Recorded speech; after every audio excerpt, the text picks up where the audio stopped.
Have you ever walked away from an argument, replaying it in your mind, thinking of all the things you should have said? Or maybe, in the heat of the moment, your emotions got the better of you, and you found yourself losing not just the argument, but your sense of control. What if I told you that the key to defending yourself in any argument isn't about shouting louder or being right? It's about strategy, a calm, calculated approach that makes you untouchable.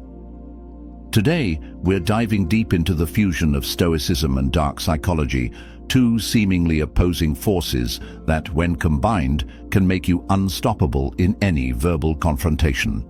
Stoicism gives you the inner discipline to stay unshaken, while Dark Psychology arms you with subtle yet powerful techniques to disarm and dominate. This isn't just about winning. This is about owning the space, controlling the flow, and walking away victorious without ever breaking a sweat.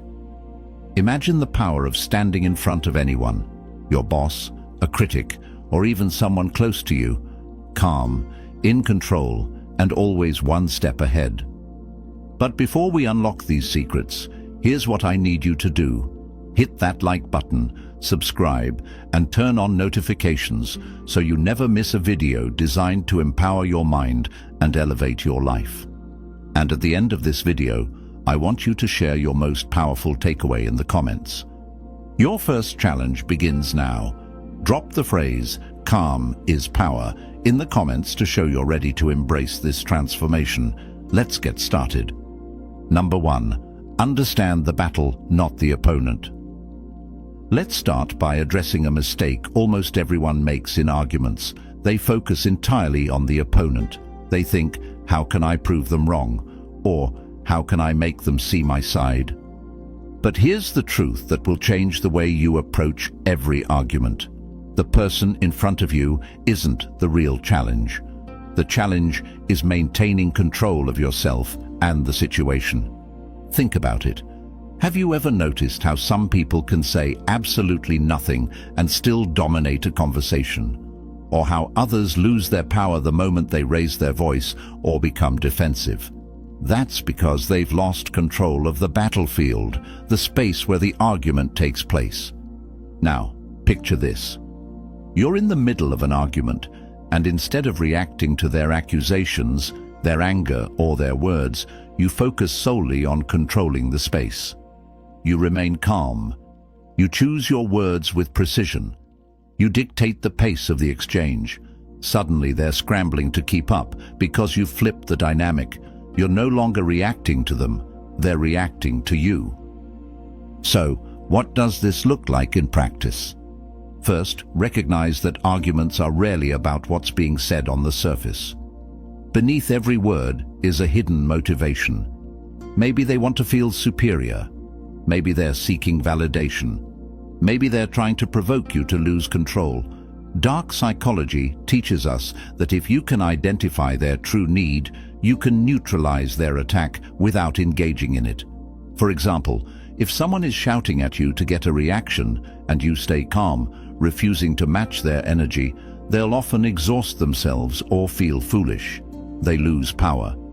This is why the Stoics emphasized emotional discipline. It's not just about being calm for the sake of it. It's about turning your calm into a weapon. They can't control you if they can't provoke you. Next, remember this. The argument is about control of the narrative. If they're loud, you become quiet and measured. If they're rushing, you slow the pace. These contrasts shift the balance in your favor. When you control the rhythm, you control the room. If you're ready to embrace this mindset, here's your challenge. Comment the phrase, "I control the board." Why? Because arguments aren't won by emotion or force, they're won by strategy. And while you're at it, make sure to hit that like button if this is already reshaping how you think about arguments. Up next, we're diving into one of the most unexpected yet powerful tools you can use to disarm anyone: silence. Number 2, the art of pausing. Now let's talk about one of the most underrated and misunderstood tools in any argument: silence. Yes, silence. Most people fear silence in conversations. They rush to fill the gaps, thinking it makes them appear smarter or more dominant. But here's the truth. Silence isn't a weakness, it's a weapon. When you're silent in an argument, something remarkable happens. You force the other person to sit with their own words. Silence unsettles people because it creates a vacuum, and humans are wired to fill it. That's where the power lies. The longer you pause, the more your opponent starts to question themselves. Did I say too much? Am I wrong? Why aren't they reacting? Their overthinking becomes your advantage. Here's how it works. When emotions are high, words often fuel the fire. If someone attacks you verbally and you respond immediately, you're feeding their energy. But if you take a pause, just a few seconds of calm, deliberate silence, you disrupt their flow. Suddenly, the argument is no longer theirs to control. You've claimed the space by refusing to engage on their terms. Why does this work? It's grounded in both Stoicism and Dark Psychology. The Stoics believed that pausing allowed us to process our emotions before responding, ensuring that our actions were deliberate and rational. Meanwhile, Dark Psychology teaches us that silence triggers discomfort in others. They interpret your lack of reaction as either supreme confidence or hidden knowledge, both of which give you the upper hand. For example, imagine someone insults you in a heated debate. Instead of snapping back, you meet their gaze, take a deep breath, and say nothing. In that silence, they'll often feel compelled to explain themselves or justify their attack. They'll try to close the gap you've left open. That's when their argument begins to unravel, and you've already won without saying a word. How to master the pause. Count to 3 in your mind before responding. This gives you time to decide if their words even deserve a reply. If you do respond, keep your tone calm and your words precise. Speak only what's necessary and let the silence do the heavy lifting. Practice maintaining eye contact during pauses. It shows that you're unshaken and in control, which magnifies the effect of your silence. And here's the kicker. Silence doesn't just neutralize the other person, it also gives you clarity. It's in those quiet moments that you can spot the weaknesses in their argument and plan your next move. Right now, I want you to comment, silence is power. Let everyone know you're mastering the pause and taking control of every conversation you're in. And don't forget to hit that like button if this tactic is already sparking ideas for how you'll use it. Next, we'll explore how to turn their own emotions against them with a technique so subtle they won't even realize what's happening. Let's move on to mirroring. Number 3, mirror their emotions. Here's the next tactic that will make you nearly untouchable in any argument: mirroring. This technique is so subtle and effective that your opponent won't even realize you're using it. And yet it's one of the most powerful tools in both Stoicism and Dark Psychology. Why? Because when you mirror someone's emotions, you're not just disarming them, you're leading them without them even knowing. So, what is mirroring? It's the art of reflecting someone's behavior, tone, or emotions back at them. Think about it. Humans are naturally drawn to people who are like them. When you subtly mirror their energy, you build a subconscious connection, which makes them more likely to soften their stance and listen to you. But when you do it strategically, mirroring also becomes a weapon of deflection, letting you turn their emotions against them. Here's how it works in practice. Imagine someone comes at you aggressively in an argument. Instead of matching their anger or shutting down, you reflect their intensity, but with a twist. Instead of yelling, you respond firmly and confidently, showing that you're in control. This throws them off balance because their emotional escalation no longer serves them. You've matched their energy but redirected it, like judo for the mind. For example, if they say, "You never listen to me," you can respond calmly but emphatically with, "So what I'm hearing is that you feel unheard. Let's talk about that." What just happened? You mirrored their frustration but turned it into a rational discussion, diffusing the emotional charge and taking control of the conversation. Why does this work? The Stoics believed that controlling your emotions meant understanding the emotions of others. Mirroring allows you to step into their mindset and redirect their energy without being consumed by it. In dark psychology, this is called building rapport through reflection. It's a subtle way to guide the conversation while making them feel like you're on their side, even when you're not. The rules of effective mirroring: match their tone, but soften it. If they're loud, you respond with a steady, measured voice. If they're defensive, you acknowledge their feelings without escalating. Reflect their words.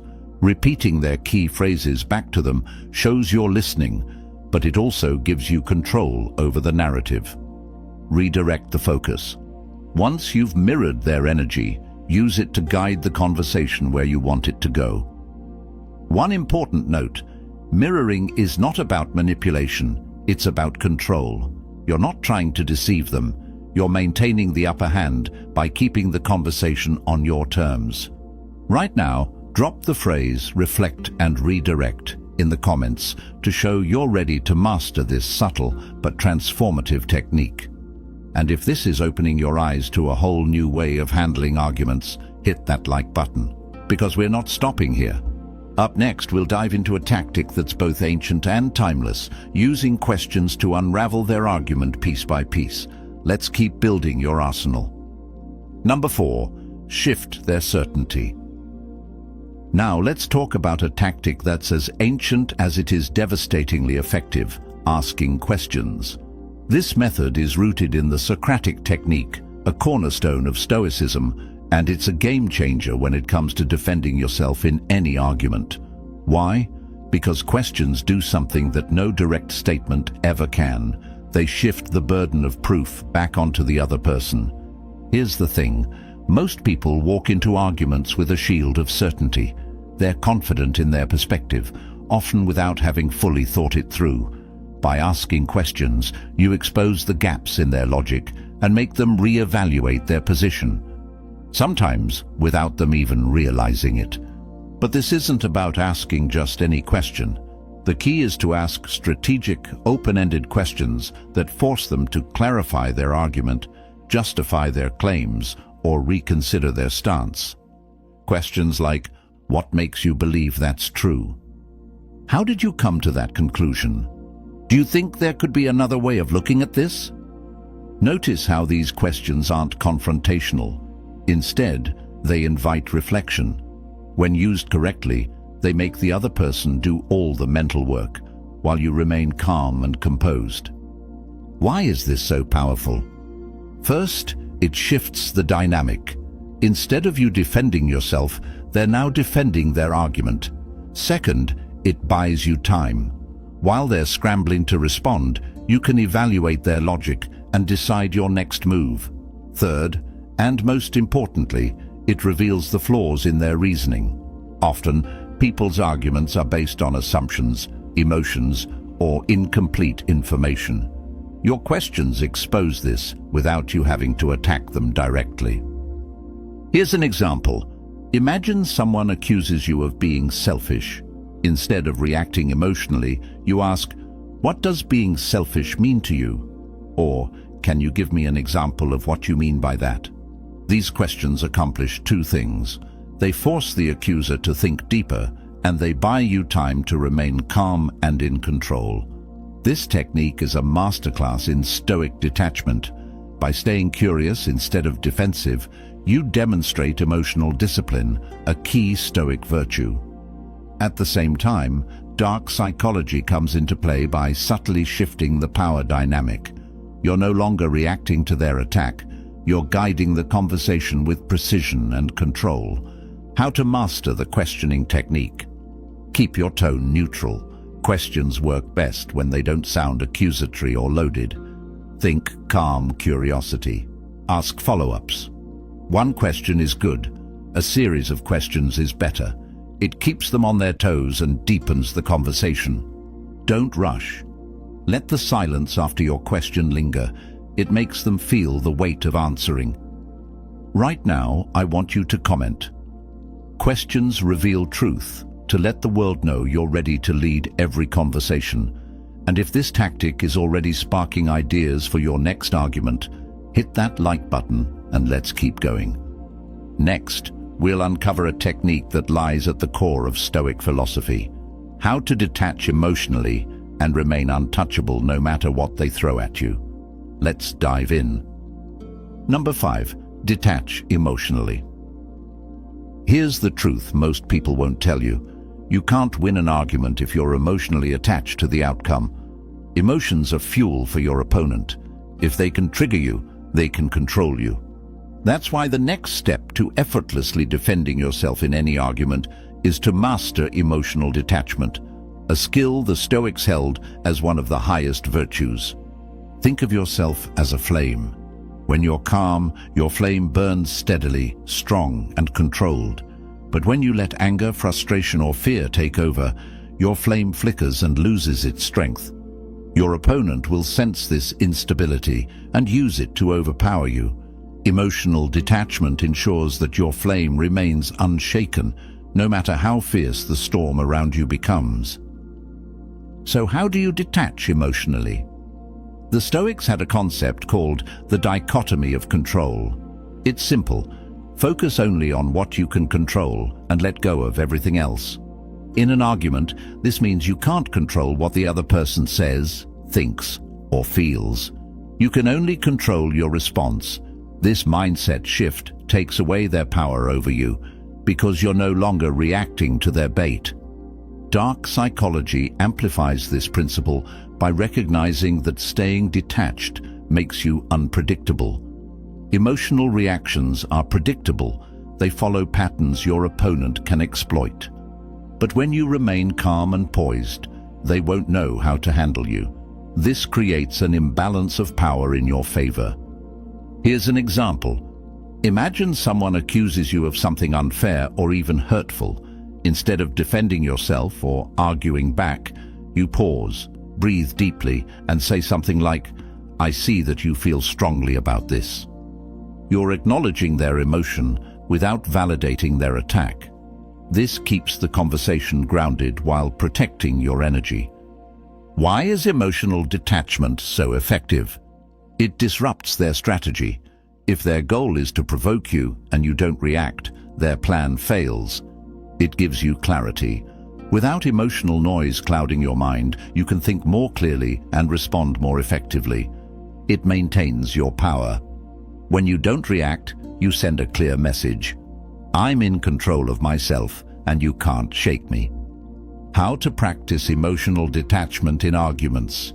Use physical anchors. When emotions rise, ground yourself by focusing on your breath or the feeling of your feet on the floor. This keeps you present and calm. Reframe the situation. Instead of seeing their words as a personal attack, view them as noise, irrelevant to your inner peace. Remind yourself of your values. Stoics lived by the principle that what others think or say about you doesn't define who you are. Your worth isn't up for debate. Right now, drop the phrase, unshaken and unstoppable, in the comments to show you're stepping into this power.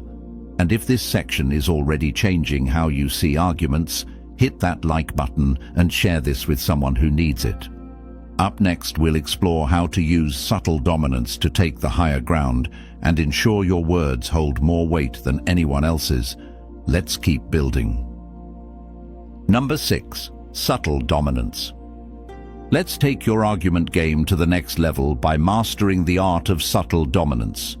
This is where you start to control not just your emotions, but the entire dynamic of the conversation. It's not about overpowering your opponent with aggression or volume.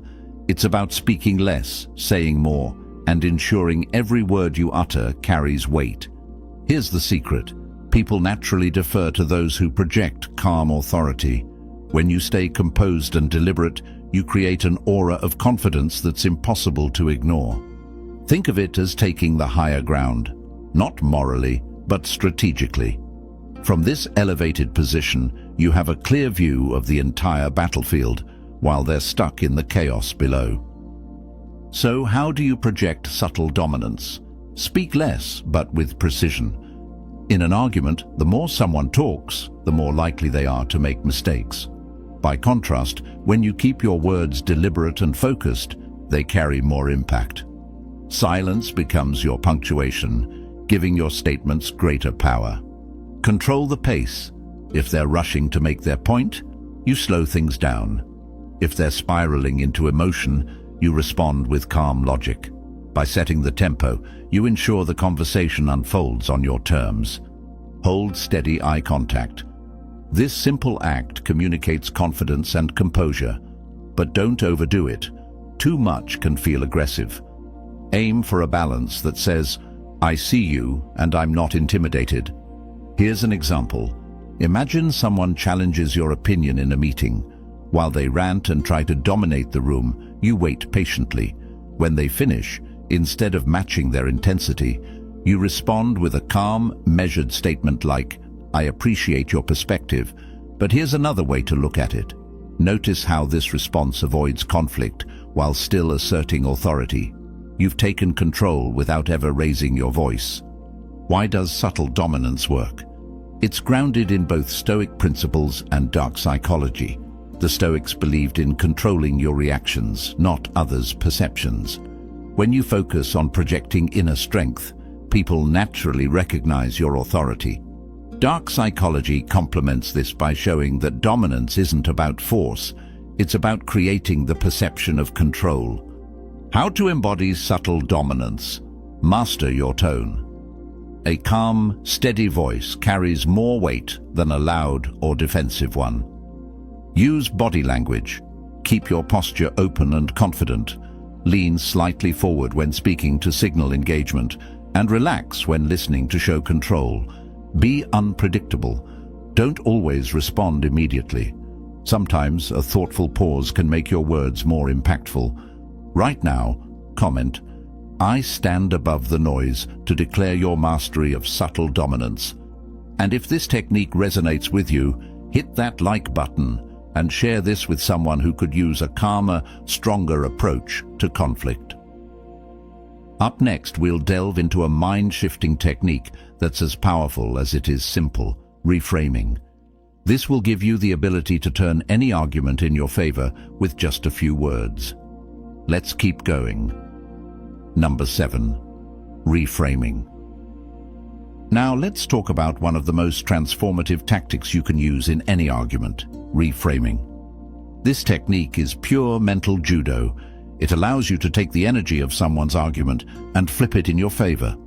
By changing the perspective, you shift the entire dynamic, leaving your opponent scrambling to keep up. Here's the beauty of reframing. It's subtle but incredibly powerful. Most arguments are built on rigid assumptions, statements that people believe to be true without questioning. Reframing is the art of challenging those assumptions, not by attacking them, but by shifting how they're viewed. When you master this, you can turn even the most heated argument into an opportunity to steer the conversation exactly where you want it to go. How does reframing work? Let's break it down. Imagine someone accuses you of being selfish. Instead of defending yourself, you reframe the accusation by saying, "I care deeply about my priorities, just like you care about yours." It's how we both stay true to what matters most. What just happened? You didn't deny their accusation or argue against it. Instead, you shifted the focus to a universal truth that makes their point harder to attack. Another example: if someone says, "You're always late and it's disrespectful," you could respond with, "I see how much punctuality matters to you, and I'll work on respecting that." At the same time, I hope we can acknowledge that sometimes life throws unexpected challenges. This reframes the criticism from a personal attack into a shared understanding, softening their position. Why is reframing so effective? It disrupts their narrative. Most people argue based on assumptions they believe are unshakable. Reframing challenges those assumptions without confrontation. It shifts the emotional tone. Arguments are often fueled by emotion. Reframing redirects the energy toward a calmer, more constructive place. It puts you in control. When you reframe, you're leading the conversation rather than reacting to it. This gives you the upper hand. How to master reframing. Listen for assumptions. Pay attention to the underlying beliefs in their argument. These are the foundations you'll challenge. Find common ground. Reframing works best when you align your response with a shared value or universal truth. Stay calm and confident. Reframing is about guiding, not forcing. A calm demeanor makes your shifts more persuasive. Here's the Stoic connection. The Stoics taught us that we can't control external events, but we can control how we interpret them. Reframing is the practical application of this wisdom. By changing how you see a situation, you change how you respond to it, and that changes everything. Right now, comment. I control the frame to show you're ready to lead every argument with clarity and strength. And if this technique is inspiring new ways to handle conflict, hit that like button and share this video with someone who needs it. Up next, we're diving into one of the most subtle yet devastating tools in your arsenal, planting seeds of doubt. Let's continue building your mastery. Number 8. Planting seeds of doubt. Now we're entering the realm of subtle strategic influence. Let's talk about a technique that's so subtle your opponent won't even realize it's happening. Planting seeds of doubt. This is where dark psychology shines. By introducing doubt into someone's argument, you destabilize their confidence, leaving them second-guessing their position and handing control of the conversation back to you.